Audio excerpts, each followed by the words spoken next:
Je me présente, Christophe Ricoben.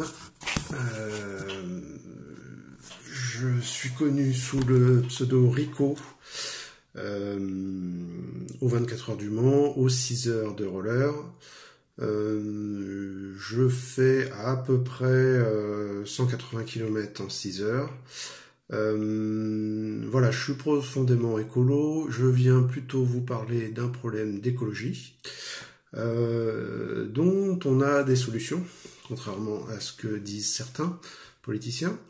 On peut donc transformer, convertir tous nos diesels à partir de Euro 3 jusqu'à Euro 6 inclus, bien que Euro 6 soit des véhicules plus écolos que les véhicules essence, puisqu'ils rejettent moins de CO2. En termes de NOx, on est identique. Et donc, on peut convertir tous ces anciens diesels, tout notre ancien parc, avec des kits de conversion au gaz GPL ou au gaz GNV, gaz naturel. Voilà. En convertissant ces véhicules au GPL, on peut réduire notre pollution, puisque la plupart des rejets NOx nocifs sont réduits drastiquement. De l'ordre donc de 10% pour le GPL et de 20% pour le gaz naturel.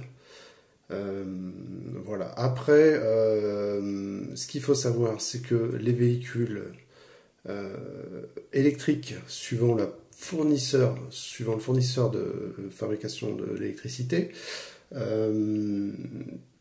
d'après le CEA, on serait à 90 grammes de CO2 au kilomètre. Et pour comparer, un véhicule neuf au gaz naturel de ville, si on l'alimentait en bio GNV, on serait à 5 grammes de CO2 au kilomètre. Donc 5 grammes comparé à, on va dire, si on a un véhicule électrique qu'on alimente en électricité propre, on atteint les 10-15 grammes. Donc comparé à l'électrique, finalement, on y gagne.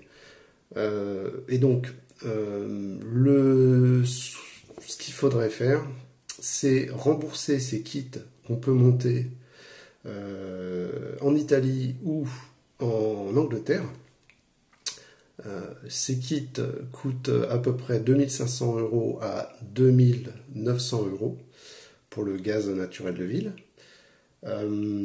Il faudrait juste demander, entre guillemets, le remboursement de ces kits pour la transition énergétique.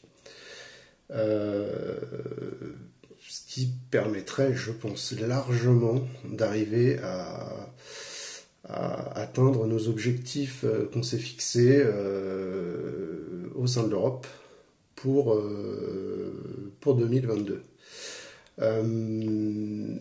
Donc moi personnellement je fais tous mes trajets en vélo, hein, je n'utilise pas mon véhicule, mais tout le monde n'a pas cette chance, et donc je pense et je souhaite qu'il est urgent d'agir quand on voit la violence des tempêtes. Et malheureusement, il n'y a pas de limite dans ces violences. Donc, ça va aller en s'aggravant. Donc, il est urgent d'agir au plus vite. Merci.